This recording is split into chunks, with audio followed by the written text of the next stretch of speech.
Hello everyone, it's Old Guardian here. I've been anxiously awaiting for the next patch for Warcraft Rumble. There should still be a patch coming that introduces all the stuff for next season.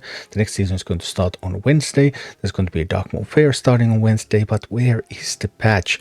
Apparently the patch has been pushed forward this weekend because Arclight Champion has datamined the new patch.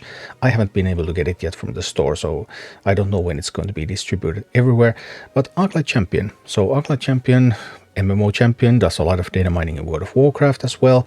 In Hearthstone there's not so much data mining because Hearthstone usually publishes patch notes before they push the patch, so you get to know what's coming anyway. There's still data mining to look at some details, but it's not nearly as interesting. Arclight Champion data mined some of the early Warcraft Rumble patches, and now they have resumed data mining the new patches. They didn't do that for half a year, but now they're back, and it's always interesting to see what's up here. But obviously, data mined info needs some interpretation. It often lacks context. It's easy to misunderstand something that is in a data mine. But let's take a look anyway. What did they find? They found some unit changes. We mostly already knew about those. Dread is going to come from the Darkmoon Faire and not from the war chest. Okay, we knew that. Dread stats are matching the blog post that Blizzard already released. So okay, they already told us that part. So nothing new there. There's also supposedly a Moonkin base health nerf from 450 to 425, which is kind of strange because Moonkin is really bad at the moment.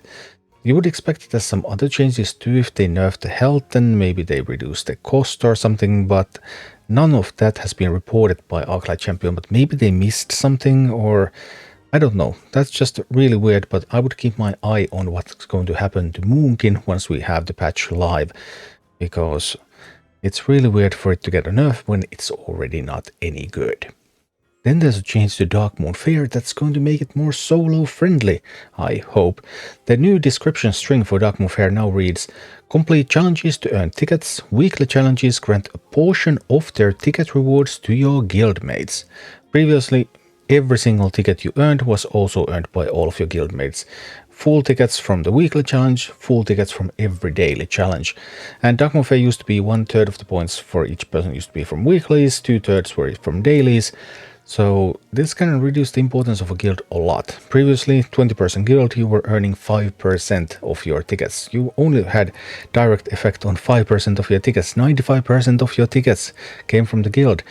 But now with this change, well, depends on what the portion is going to be. It might be that you are more in control. You might still be less than half of the Darkmoon Faire, but this is going to be interesting, going to give you a little bit more control. Also, they would really have to rework the reward trees because the number of tickets that people are going to earn is going to go down a lot. So the price of all the rewards would also have to go down a lot.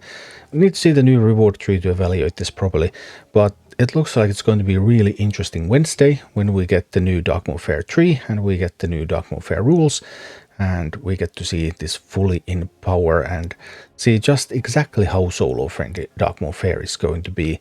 As always with this data mined information, yeah, you can make some conclusions, but not very definitive ones. It also looks like Blizzard is going to add more events modeled after the Cenarion Festival, because there are new strings for Baron Revender highlight event and Blood Mage Talnos highlight event, and then there's like a mini highlight template event. So possibly many of these are going to come in the near future. They have strings, they have challenges much like the Cenarion Festival, and that is going to be pretty interesting because we already have the Darkmoon Faire and we have the Blinkers bounties, but then we have these off weeks when we have Siege and then we have Raid in between, and we don't have events going on all the time. But if we now get these mini highlight events, then maybe these will fit in between Darkmoon Faire and Blinktron, and then we would have an event every week. I mean, it's good time to be hopeful when we're data mining stuff, so yeah, good time to be hopeful, but we don't really know what's this going to be like. But I mean, Cenarion Festival was fun. If they have some nice challenges in these ones, then this could potentially be a lot of fun. I enjoyed the events in something like Hearthstone Mercenaries a ton as well, so really looking forward to seeing what they come up with these. At worst, they're like not much of anything, and at best they can just be tons of fun like every week. Finally, there will be some changes to the Tinker's Gems. We have not earned any Tinker's Gems yet. We got a Rare-O-Matic from the Siege, and Tinker's Gems are coming from the Darkmoon Faire. It's the XP gadget for the grid. Rare-O-Matic turns a mini into rare, and Tinker's Gem is going to be an XP gem that you can position yourself. And it's going to come in 3 varieties: Modest, Major, and Mega.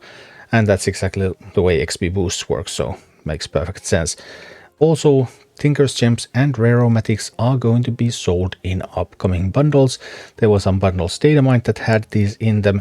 I'm not sure if those bundles are going to appear exactly like that. Blizzard can still make some changes potentially, but it definitely looks like they are planning to sell those in bundles. And of course that also makes perfect sense. Tinker's Gem is XP, Rare-O-Matic is stars. They already sell XP and stars, so yeah, you will be able to buy these as well in the future.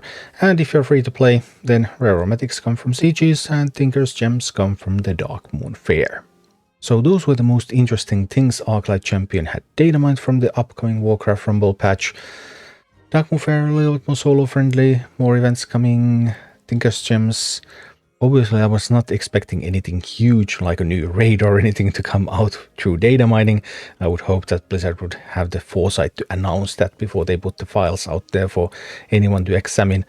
But even if it's just a little bit of more events, then that's still a little bit more spice in addition to what Blizzard has already announced for the next season. Thank you for watching. Click like and subscribe if you enjoyed this, and a special thanks to all of my Patreon supporters, YouTube members and Twitch subscribers who make all of these videos possible.